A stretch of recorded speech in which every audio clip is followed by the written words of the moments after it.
So you don't think you're the last?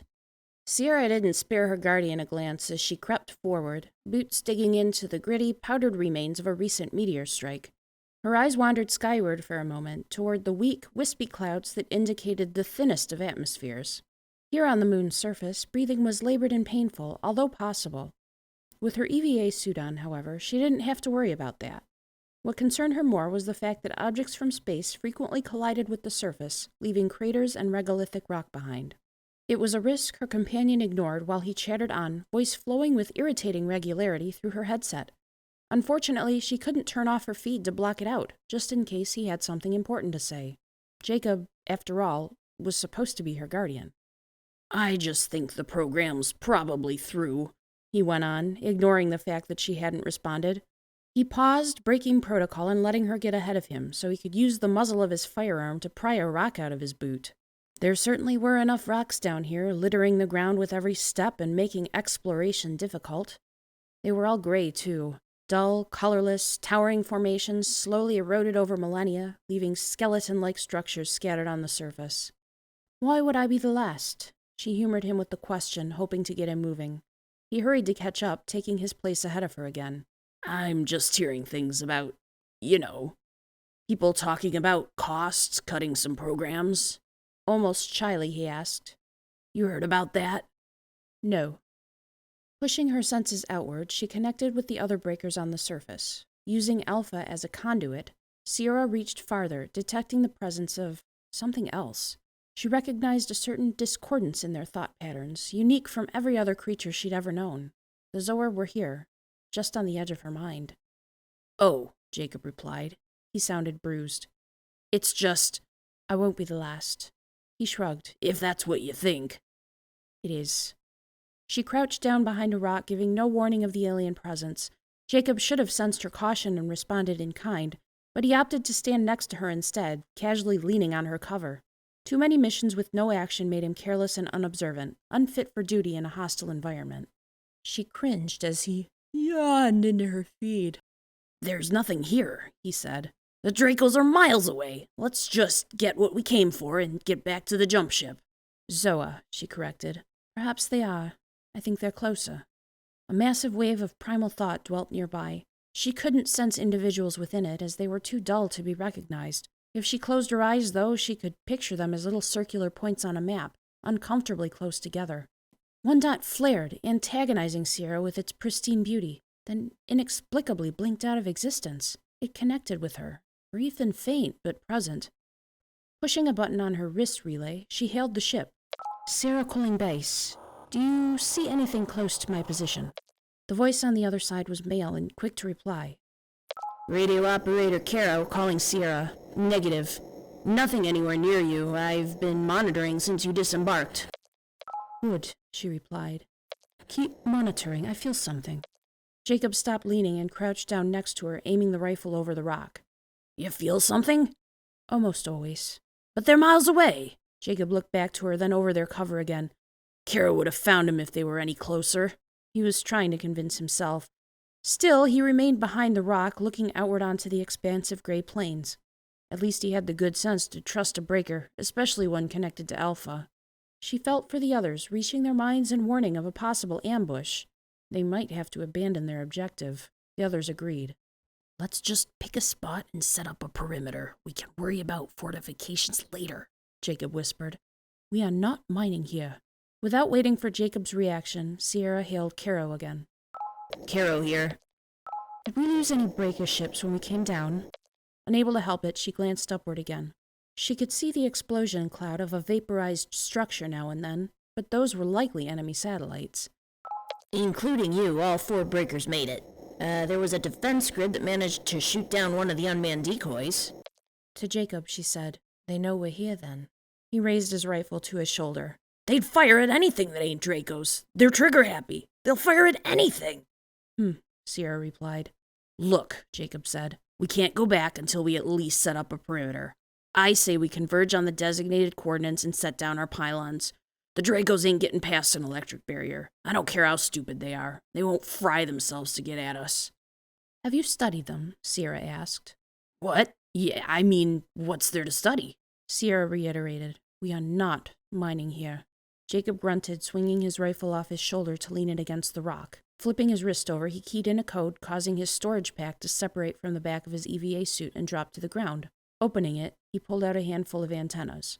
We are setting up a perimeter. Sierra could feel Alpha's distant frustration. Through her, she could detect the other 2 breakers on the moon, and everyone agreed. It was clear to them that their respective guardians had orders above and beyond defending their charges. But with the dull echoes of Zoa mines becoming clearer with every passing moment, converging on their coordinates as planned became nothing more than a suicide mission. Alpha should have given the command to retreat. What was she waiting for? Carro's voice came through her headset again, dissolving her concern. They recognize Breaker Battalion colors. I think. It's hard to tell with them because they aren't... The point is, if they do, they'll do anything to get at you. Just be careful, Sierra. Unusual for such a sophisticated relay, Sierra heard a quiet undercurrent of static as he spoke. She realized, with an unobtrusive search of his surface thoughts, that he'd radioed her on a private wave, which should have been impossible. Sierra pushed her senses toward him, attempting to read further into his behavior, but Alpha caught her straying endeavors, then corrected and refocused her. They had a massive enemy built up to deal with, and 4 guardians who seemed determined to get them all killed. The utmost concentration would be necessary. The dull Zoa minds continued to electrify with anticipation. Still, Alpha gave no orders for retreat. Maybe, Sierra thought, the enemy was too close for them now to retreat. Alpha believes that a quick disabling tri-strike will ensure victory, she said through gritted teeth. That's more like it. Jacob's voice shook with nerves as he clenched the antennas in his fist. Whatever orders he'd been given, failure of their objective was apparently worse than being ripped apart by Zoa. I'd feel better if we had some shock troops to get us there. Shock troops aren't necessary, Sierra said. Again, a rogue mind flickered into existence within the mass of Zoa. It must have been the same creature, judging by its familiar connection, but just as Sierra turned toward it with one hand extended, it vanished. Jacob picked up his rifle and aimed it in the same direction. Sierra reached out to push the rifle's muzzle back toward the ground. There is nothing there. Something other than the mass was feeling them out, as if it were trying to invade their thoughts. It set her nerves on edge, kindling a fire within her, but keeping the warmth just out of her reach. Sierra, Carro said through the radio. We're picking something up. Something close. She could hear Jacob's nervous, heavy breathing through her earpiece. Putting her hand on his shoulder, Sierra gave him a steadying pat, which he acknowledged with a nod. They would complete their objective, set up a perimeter, then hopefully they would all make it back to the jump ships in one piece. Fuck, Carro said. The ground shattered open in front of them. The dull points in Sierra's mind flared to life as the mass surged forward and upward. Though covered in mud and grime from tunneling, the chaotic mass registered in Sierra's mind as the worst thing possible. Worse than the Zoa themselves. Constructs! She spat through the radio. She sent a warning out to Alpha 2, who already knew. In some regard, they were Zoa, but these creatures were mutated beyond recognition, alive, but directed only to destroy. Most of the Zoa they fought were just like these. It had been weeks since anyone saw the actual sentient species who created them. Sometimes 1 or 2 of them would meander across the surface of any one of the dead Zoa worlds. Easy enough to pick off. But today there were hundreds. Thousands. Brainless goddamn shit, Jacob growled, opening fire. Dozens of constructs fell in a hail of bullets, but the others didn't care. Their ranks closed again, making a solid wall, surging forward. Another mental jolt from Alpha caused the other 2 breakers to manifest more clearly in Sierra's mind. To the northeast, she felt Foxtrot. Directly west, she could sense Kilo. Their close connection would be vital. And in front of her, of course, she could see the mutants with too many arms, 3 wings instead of 2, missing scales, eyes the size of their heads, claws that rivaled razors in sharpness, and teeth that could kill without trying. Some were quite fast, even without any sort of logical physiology to propel them forward. None of them recognized the danger of an automatic weapon. Jacob reloaded. Sierra allowed her connection with the others to overwhelm her, shutting out the fanatic advance of the constructs. Her mind filled with brilliant, instructive pictures which guided her toward the best possible course. Kilo and Foxtrot acknowledged them first, then Sierra. Careful, cautious, but leave none alive. Jacob, she said, retreating from the connection. We're to flank to the southwest. Get me close. How close do you want to fucking be? He demanded. We're already up their asses. She had to admire his skill. Even given his previous lack of care, he knew how to make the best use of his ammunition. But the pressure was getting to him, and at this stage he was just as likely to kill one of the other breakers or guardians as he was to take out the mutant Zoa. But they had to get through. She grappled for his mind, wending through the strands of fear. When she found his essence buried deep within his panic, she grabbed onto it and forced it to the surface. If only she could go farther. She could wrap him within herself, dictating instructions to him that he would have to follow. They could meld together, out on the battlefield, one person with two bodies, struggling toward victory. His thoughts would be hers to command, and he would obey without question. The thought sickened her. Perhaps it was her programming or Alpha's influence, but she couldn't do it. Wouldn't do it. Jacob would have to accept her calming gift, and then decide to do this all on his own. Sierra was rewarded with Alpha's approval. He focused, and his strikes became more tactical. He was aiming for the quicker ones, the larger ones, and the ones that hindered their path. These mutant Zoa had no concept of strategy, nor could they regroup in order to counter their enemy's advance. In a way, that made them more dangerous, as they barely cared if they lived or died. Gray-green blood pooled on the ground, soaking into the dusty surface. The constructs closed around them, not because of any planning, but just because Jacob couldn't kill them all. He reloaded again as Sierra harvested the energy from the air around them, the psychic pulse that connected each living creature. Soon, she would be able to cut a path through to their rally point without the use of messy projectile weapons. A comfortable heat trickled down her arms and into her fingers. Soon.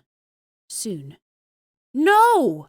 A red haze invaded Sierra's connection with the others. Foxtrot cried out, then abruptly ceased to exist. Sierra instinctively reached for the connection, but there was nothing to grab onto, no threads of life in the dark void where Foxtrot once was. Sierra's anger bordered on rage. Despite the thin atmosphere, she twisted the clampering holding her glove to the rest of the suit and pulled it off, casting it to the ground. Dust rose around her, highlighted by the violet glow of the row of scales that glittered atop her forearm. They pulsed with the moon's native energy. Prominences danced along their armored edges and between her fingers. The smattering of tiny serpentine scales across the back of her hand flared in the shadow of the massive constructs. Alpha's orders be damned. She was going to kill every Zoa on the surface of this moon. The constructs were no longer advancing. Jacob fired another volley, but the ranks of Zoa no longer filled as before. Instead, the mutant army stood inanimate, as if waiting. "New orders," Carro said. It was hard to hear him with the thin atmosphere clouding her senses, but Sierra was much better equipped to deal with it than her human guardian. She could stay conscious, she hoped. "What orders?" Jacob asked. He continued to point his rifle in their general direction, but he ceased firing. "They're acting weird out here." "Hold position," Carro said. "And hold fire!" "Foxtrot's dead," Sierra replied. "We need to strike now." "I'm with you, trust me." Carro's sympathy was meant to placate her, and it worked. "But these are orders from Alpha. She wants to know why they're... Are they just standing there?" Sierra said, "Yes, just standing." Standing atop the dead bodies, if anyone could truly call them bodies, of their felled brothers. The air hung thick with grit and dirt as the shimmering eyes of 100 constructs stared from the murk. Silent, still. Sierra could feel a strange tension in the air, an electric miasma flowing through both the forces of Earth and the enemy. Like the Breakers, the draconian enemy had some telepathic capabilities, although their thoughts spoke a much different, much more obtuse language. It was like hearing radio static in her mind, only with unrecognizable landscapes of brilliant color. Something was talking to the constructs. The voice came from far away, directing them, commanding them with a psychic finesse Sierra had never felt before. "They're feeling something out," Sierra said into the radio. "They're excited about something. Happy, even." "They killed a breaker," Jacob said. "I don't speak your language half the time, and even I know they all felt that. Hell, I felt it. You can't not." She glanced sideward through Jacob's visor. His grizzled face was tired and wet, his eyes bloodshot and terrified. He stood his ground, though, which she had to admire. Still clasped in one of his hands were the perimeter antennas, which they wouldn't be needing. His tenacity deserved some sort of acknowledgement, though, so she said, "You felt a death burst. It's released psychic energy that has nowhere to go, and I think they're using it as a compass." Within the colorful babble, Sierra could almost feel a familiar voice. Someone close, someone who shouldn't have been there at all. "You think we should stop them before they lock onto whatever they're looking for?" Jacob asked. He dropped the antennas and held his rifle properly, sighting the Zoa down the barrel. Sierra had to smile. Yes, she did think that, in fact. Alpha wanted her to stop. Desperate, she tried to snap the psychic thread that held them together, which would have robbed Sierra of a great deal of her energy. Surprising herself, though, Sierra not only maintained their connection, but pulled from kilos as well, strengthening herself and her resolve. The strike glow intensified so much she had to shield her eyes with her other arm. Electricity danced between her scales and along her skin. The Zoa didn't react except to turn their attention toward her, to watch. Sierra felt an unmistakable out-of-place hunger oozing from them. She didn't care. She had no intention of familiarizing herself with their curiosity. With a flourish and a simple thought, Sierra caused a good 100 of them to dissolve into their component atoms. A whole 100, maybe more. Before she had time to wrap her mind around the sheer number of constructs she destroyed, they were surging forward again, more fanatical than before. Now they were climbing on top of each other, trampling their fellows in the dust for... She felt it. As clear as she could hear anything, they were fighting over who had the honor of killing her. Jacob tried to pull her backward, but she was far too heavy, and he'd already expended far too much energy for that. His adrenaline was running out, and they both knew it. After meeting his eyes for a second, she struck out again, this time as if her arm were a blade, and countless mutant constructs fell before her. Something had changed within the gray-scaled mass. They all seemed transfixed on her position now, each and every single one of them intent on striking her down. Moreover, she realized that they were holding the ropes of connection between Alpha and Kilo, effectively cutting off all the breakers from each other. The ground broke open to the east, and more constructs poured out onto the surface. Their excitement and single-mindedness induced fear even within Sierra. This new flank congealed into the larger mass, each with the same thought. They had to run. She couldn't destroy them all. "They're ignoring the other breakers," she managed, breathless, into the radio. Her heart hammered in her chest, trying to pull oxygen that didn't exist from the thin air. Only now she realized that breaching her EVA suit was going to kill her. Her steps became sluggish as she stumbled. Jacob did his best to hurry her along. "Repeat! All Zoa closing on my position." Jacob grabbed her arm, twisting the cloth behind the connection ring. It was enough so that fresh air flowed into her helmet, allowing her to take a deep breath and break into a sprint. Sierra could hear them now, howling and snarling just at their heels. She threw a look over her shoulder to gauge their distance, finding that she could make out their hideous features even more clearly. Each one had many eyes. No two had features quite in the same place on their faces, except for a gaping mouth with a razor plate that acted as teeth. Some of them had 4 arms, others 3, others 6. Their genetics seemed random, especially considering that some had wings while others didn't. Some had a tail or 2 while others didn't. These were aberrations, abominations, and they were very, very happy. She sensed a shift in their zealous pursuit, their unintelligible thoughts meandering in a different direction. Winding through the mass of scaled bodies to the east, a special detachment carried what appeared to be some sort of biological cannon or launcher. It looked diseased, as much as the constructs did, but this thing was huge. It undulated with a potency that seemed to suck all the other life out of the air. Sierra ground her heels into the dust, halted by a powerful flash of insight that she knew would prevent her own demise. Jacob was not prepared for her to stop. He kept going for several long paces before he turned around, but it was too late. He was exactly where the Zoa wanted Sierra to be. The weapon violently contracted, launching a spherical mass into the air. Spikes and thorns of varying length covered its scaled surface. At first, Sierra thought they'd launched a construct, which would have been ineffective, but as it flew, as Jacob stared helplessly into its shadow, she realized that it was a cannonball made out of flesh. And just like that, there was nothing left of Jacob. Sierra ran. She ran like she never had before, at the tiny pinpoint jump ship far in the distance. She could never hope to make it in time on her own, but instinct made her try. Twisting her sleeve closed as Jacob had done, she breathed raggedly, her pounding footsteps kicking up the surrounding dust. No hope of retrieval.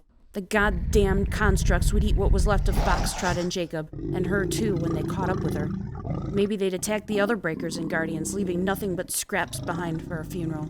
Just as she was about to give up, fall to her knees, and let them tear her apart, she sensed that rogue mind again. It was a bright point in the dusty darkness, urging her on one step at a time. Compelled to follow it, Sierra pressed on. "I'm coming," she heard through her earpiece. One creature managed to get triumphantly close, scratching its scythe talons across her calf. Though she cried out, she remained on her feet just long enough to spin around and slash the air again. As the dusty ground broke her fall, the wall of Zoa exploded into white powder, obscuring the entire landscape. She could no longer see the enemy or the jump ship, and her guiding light was nowhere to be found. Though disoriented, she struggled to her feet and proceeded in the direction she thought she'd been heading before. As pain threatened to overwhelm her, a human-shaped silhouette appeared through the chalky cloud, firing on the constructs. There were too many for him to kill on his own, though, which meant Sierra, despite her exhaustion, would have to help. Again and again, her arm flashed through the air. Her rescuer dropped his firearm, pressed a button on his wrist control, and caught the pack that fell from his back before it hit the ground. He opened it and drew out a handful of discs, which he threw with remarkable precision into the advancing horde. "Now we run," he said, helping Sierra to her feet. Before they'd taken half a dozen steps, the mines exploded with a powerful eruption of heat and rock. Sierra braced for shrapnel impact, but somehow, someway, the mines exploded outward, only toward the Zoa. She tried to turn around and see how this was possible, but her companion took her shoulder and guided her toward where she hoped the jump ship was waiting. The black shadow of an opening appeared in front of her. With renewed energy, she dove for it, and he was right behind her.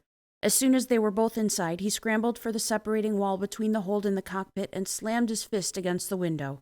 Sierra crawled to the open door, looking down at the heavy, billowing smoke from the exploded landmines. Beyond that, she could see a dwindling column of Dracos, as well as her fellow breakers, who were methodically destroying them. Without Sierra on the surface, the Zoa seemed lost and confused. Then the hatch slammed shut, cutting off Sierra's view. Her rescuer pulled off his helmet, dropping it to the floor just before he slumped downward as well. It was her radio operator. It was Carro. "Sometimes good old-fashioned grenades get the job done, eh?" he said. Sierra wasn't about to bring up semantics. Mines, grenades, they were all the same to her, as long as they stopped the Zoa long enough for her to reach the ship. Pain throbbed through her leg, but she still pulled herself to her feet, looking out the dingy hold window.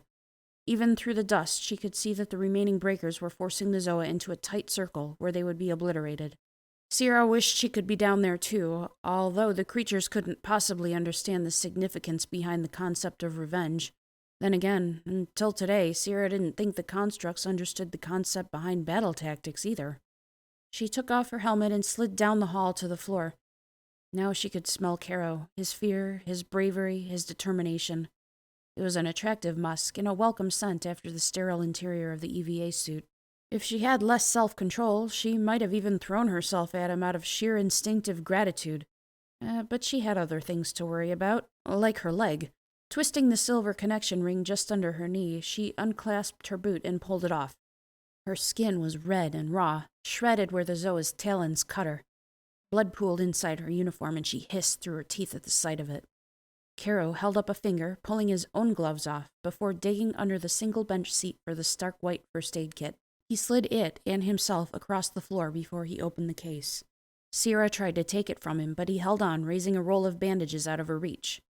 "You aren't gonna blast me for helping you, are you?" Carro eyed her bare hand. She looked down at the violet scales that were dull now, lacking the energy that resonated through them before. "You're giving me that look, like you're pissed." She made another grab for the bandage roll, but he teased it out of her reach. "Damn. This only works on the Zoa," she said, raising her arm. "You're human. What I can do, it's key to their genetic signature. I think you're safe." From her ability, anyway, she thought to herself. She could probably punch him if he didn't give her those bandages. But he watched her with a disarming smile, his bright blue eyes betraying his amusement. His helmet, matted and sweat-soaked sandy brown hair displayed a few blue streaks, although Sierra couldn't tell if those were tricks of the light or if he'd taken the time to dye them in. "Come on." Carro wiggled the bandage roll in front of her. "You can't reach your own leg with your EVA suit on. Let me help." Giving up, she gestured to her leg. Setting the bandages aside, he retrieved a bottle of antiseptic from the kit and poured it over the slashes. "You know," he said as he dabbed the injury dry, "I've never seen 'em like that before, just coming out of nowhere and piling on top of each other like that. Weird. What's the word I'm looking for?" Sierra opened one eye, watching him work. He unrolled the bandage, crisscrossing it around and over the injury and securing it with perfect pressure. "Unrelenting," she suggested. "I guess that's a good one." He tied off the bandage, then sat back on his heels to admire his work for just a couple moments too long. Sierra pulled her leg back, and Carro took the hint. Grunting with effort, he hefted himself to his feet and paced across the small hold until he reached the single port window. He leaned his elbow against the concave hull and stared outside. With the top half of his suit pulled down around his waist, his tank top accentuated both his lithe form and his musculature. Though not bulky, he wasn't weak either. Interesting for a radio operator, though Sierra supposed anyone in the military would have to hold their own in a fight. Sierra sat up straighter, setting her helmet to one side. You disobeyed orders to get to me, she realized. He saved a valuable asset, though, so he'd be easily forgiven. She could put in a good word for him, even though it wouldn't be necessary. I had to do something. I've never seen them coordinate like that before. That was, geez, incredible, terrifying, terra-credible. Despite her close call, Sierra chuckled. I don't think that's a word. Well, it is now. We'll call up the chief captain of dictionarying and make sure it's added, just for situations like this. He looked away from the wall, face suddenly quite serious. He met her eyes and frowned. I'm sorry about Jacob. Even if she didn't like Jacob much, Sierra never wished him dead. At least he came through for her in the end, and his sacrifice allowed Sierra to live. Eventually, she said to Carro, he died bravely, in the line of duty. That's what Guardians do. They die, Carro said. He turned back toward the radio apparatus, putting one side of the headphones to his ear. He listened for a time, and Sierra remained silent, allowing him to gather information and relay it to the pilot. They were to meet back home to be debriefed before extensive downtime. Sierra didn't want downtime. All she could think about was why the Zoa felt the driving urge to kill her and not the others. Why? When her radio operator finally set his headset down and slumped exhausted to the floor, she said, Thank you, Carro. He smiled, closing his eyes. You can call me Desmond, and you're very welcome.